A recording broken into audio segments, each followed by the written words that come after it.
Chers amis, bonjour. Nous sommes le dimanche 8 août 2021. Il est 9h30. Quelques news de l'Arménie, de l'Artsakh et de la diaspora arménienne. Dans quelques heures, tout à l'heure à 13h, heure française, donc le défilé au stade olympique de Tokyo, la cérémonie de clôture avec le défilé des drapeaux. Le drapeau de l'Arménie sera porté par le boxeur Hovannes Bachkov, médaille de bronze à Tokyo.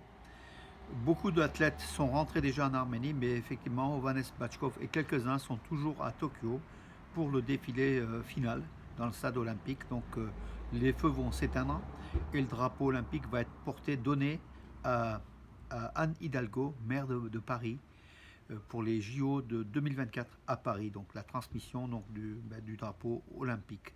Nous espérons dans 3 ans que l'Arménie aura encore davantage de médailles à Paris et nous serons là pour soutenir l'équipe d'Arménie. Donc mes amis, préparez-vous à soutenir, à aller dans les stades en 2024, donc à soutenir justement les athlètes d'Arménie pour des médailles olympiques.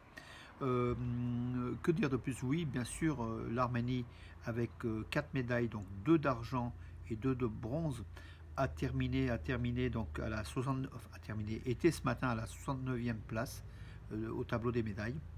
Malheureusement, il n'y a pas eu des médailles d'or du fait de la tricherie de quelques juges en lutte gréco-romaine notamment. Voilà, l'Arménie a été privée d'or. J'espère qu'à Paris, ce ne sera pas le cas. Alors qu'à Rio, on avait une médaille d'or par Arthur Alexandriana en lutte gréco-romaine. Bon, dans cette petite déception, mais en même temps, 4 médailles, c'est quand même bien pour les 17 athlètes d'Arménie qui sortaient de la guerre. L'Arménie qui sortait de la guerre, qui a malgré tout gagné 4 médailles. Bravo à l'Arménie, bravo, nous sommes une nation forte. Surtout que face à nous, l'Azerbaïdjan, qui est 3 fois plus peuplé que l'Arménie, ils n'ont pas eu de médaille d'or. Ils ont eu effectivement des médailles d'argent et de bronze, mais pas de médaille d'or. Voilà donc une petite satisfaction. Nous sommes plus forts, nous sommes plus forts, nous sommes plus forts, tout simplement. Voilà. Quelques éléments. Donc, oui, le mont Ararat, les neiges éternelles du sommet de l'Ararat sont en train de fondre. C'est le constat d'organisations internationales et de journalistes, dont notamment aussi des Turcs, puisque aujourd'hui l'Ararat qui s'appelle Agridag en turc, ils ont débaptisé pour faire oublier l'origine arménienne de la montagne biblique où se serait échouée l'arche de Noé. Donc la neige et les glaciers sont en train de fondre. Peut-être avec la fonte, le bon élément c'est de retrouver l'arche de Noé, peut-être qu'il va surgir d'un glacier ou de cette fonte de neige. En tout cas, c'est une catastrophe. Le réchauffement climatique affecte aussi le mont Ararat, le mont symbole des Arméniens. L'aire de la nation arménienne est autour du mont Ararat, à quelques centaines de kilomètres de rayon autour de ce mont Ararat, qui est le socle, qui est le mont biblique, qui est le mont de la nation arménienne, Ararat. Voilà, donc qui est en train, et effectivement, d'Erevan tous les jours, et puis même de beaucoup de régions d'Arménie. Donc on peut voir le sommet de l'Ararat, le sommet enneigé, et cette neige pourrait, dans quelques dizaines d'années, disparaître complètement selon les spécialistes. L'Azerbaïdjan brûle aussi comme la Turquie. Plusieurs forêts de l'Azerbaïdjan sont en feu et les Azéris qui ont du mal à les éteindre, ils ne peuvent pas demander l'aide aussi de la Turquie qui est aussi confrontée au même problème, donc à ce feu, donc au ravage du feu cet été, comme la Grèce, comme beaucoup de pays de la Méditerranée, des bords de la Méditerranée. Donc l'Azerbaïdjan aussi fait partie de cela. Hier matin, entre 11h40 et midi, donc des tirs azéris, venant des positions des soldats azéris qui sont près du lac Noir, Sevlij, dans la région de Syunik, ont tiré en direction des Arméniens.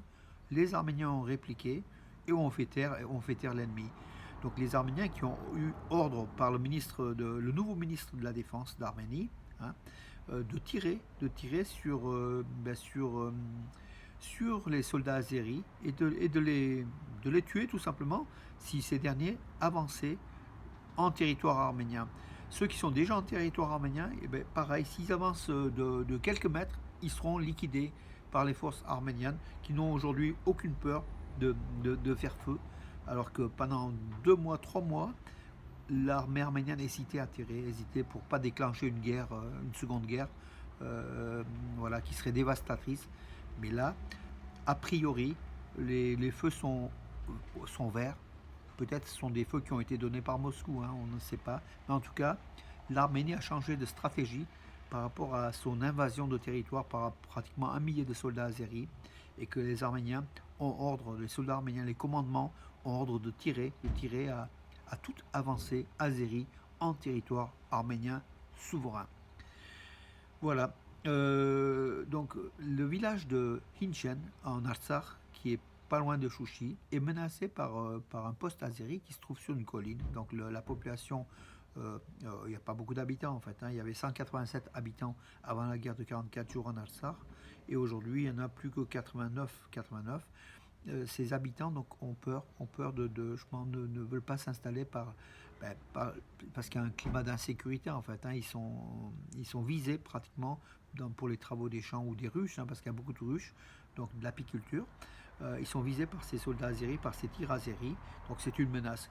Donc le monsieur du droit de l'homme, celui qui est chargé des droits humains en Artsakh, Geram Stepanian, a alerté l'opinion internationale, a alerté aussi les forces russes d'interposition de paix, pour que ce poste militaire donc azéri, qui est sur une colline près de ce village arménien de Hinchen, puisse déménager, partir ailleurs, en tout cas ne pas menacer la population arménienne du village. Le village arménien de Terre, près de Sevlitch, où il y a eu des tirs donc hier matin, mais pendant 20 minutes, ce village est calme, hein, d'après son maire. La situation est très calme. Donc les villageois s'occupent à leurs travaux quotidiens. Le maire de ce village, c'est Nerses Shaduns. Voilà. Ce sont des noms où il n'y a pas de yan à la fin. Il y en a aussi quelques-uns, hein, chez les Arméniens. Donc Shaduns, comme Tcharens. Hein. Voilà. Une bonne chose. Donc les villageois donc, sont confiants des forces arméniennes qui ont répliqué et qui répliqueront de toute façon. L'Arménie ne laissera pas faire au niveau de sa souveraineté sur son territoire, surtout avec ce nouveau ministre de la Défense et puis cet ordre qui a été donné, hein, dont nous sommes très très heureux. On a trop attendu depuis le 12 mai. Donc à peu près 1 millier de soldats azéris ont envahi le territoire de l'Arménie, dans les régions de Sunik et de Geralkunik, et ils sont toujours là, mais ils n'avancent pas. S'ils avancent, ils seront liquidés. Voilà. Hier, 7 août, c'était la journée de commémoration du génocide des Assyro-Chaldéens, nos peuples frères chrétiens, comme les Grecs pontiques, en fait, des Grecs du Pont, autour de la mer Noire, de la partie orientale, dans l'Empire ottoman, ils ont été victimes du génocide. Donc pour les Assyro-Chaldéens, c'est plutôt entre juin et octobre 1915, ils ont été donc victimes du génocide. Entre 500 000 et 750 000 Assyro-Chaldéens ont été donc massacrés par les troupes ottomanes. Donc un génocide, hein, comme celui des Arméniens, comme aussi celui des Grecs pontiques. L'Arménie a reconnu le 24 mars 2015 le génocide des Assyro-Chaldéens. D'autres pays l'ont reconnu aussi. Voilà, nous sommes aussi solidaires de tous les peuples génocidés, comme la Shoah, hein, comme le peuple juif aussi. Les Rwandais, les Assyro-Chaldéens, les Grecs pontiques et les Yézidis ont été aussi victimes de massacres qu'on peut appeler génocide dans l'Empire ottoman, donc en même temps que les Arméniens en 1915, hein, donc, et un peu plus tard. Voilà, mais il est vrai que les Arméniens ont payé le plus lourd tribut de ces génocides, du premier génocide du XXe siècle, qui a été peut-être classifié maintenant en deuxième génocide, parce qu'il y a aussi le génocide des Herero en Namibie, donc par les Allemands. Mais les Arméniens ont payé plus de 1,5 million de victimes civiles, il faut le préciser, hein, ce sont des victimes civiles. Les Arméniens ont été génocidés au niveau de la population civile. Ce n'est pas en situation de guerre, ce n'est pas des soldats arméniens, il n'y en avait pas. Les soldats arméniens étaient intégrés dans l'armée ottomane, ils ont été liquidés, et une autre partie dans les troupes de volontaires donc russes de l'autre côté, mais bien moins nombreux. Voilà mes amis, donc ce qu'il en est. Donc soyons solidaires de tous ces peuples, les Assyro-Chaldéens, qui sont en fait la trame commune. Or les Yézidis sont des peuples chrétiens dans une Turquie ottomane qui voulait turquifier, rendre l'islam turc majoritaire, tout simplement. C'était aussi une guerre, pas de religion, mais c'est un nettoyage ethnique et religieux. Hein, voilà. Et les Arméniens, les Grecs et les Assyro-Chaldéens, qui sont aussi chrétiens, arabophones, parce qu'ils parlent un dialecte, l'araméen, je crois, c'est la langue de Jésus, furent aussi victimes, puis parce qu'ils sont chrétiens et très proches aussi des Arméniens et des Grecs, hein, ce sont les mêmes cultures, hein, voilà. Écoutez mes amis, donc j'en ai dit pas mal aujourd'hui, donc on va attendre le défilé, donc le drapeau de l'Arménie sur le stade olympique de Tokyo. Nous sommes fiers de notre peuple, de notre nation. Soyons fiers d'être arméniens, soutenons l'Arménie et l'Artsakh. Soyons fiers de la France. Et justement ce matin en hand, nous avons eu la 10e médaille d'or. Bravo la France, vive la France, hein. Voilà, 10 médailles d'or au JO de Tokyo. Nous sommes pleinement français, pleinement arméniens. Comme disait notre regretté Charles Aznavour, 100% arménien, 100% français.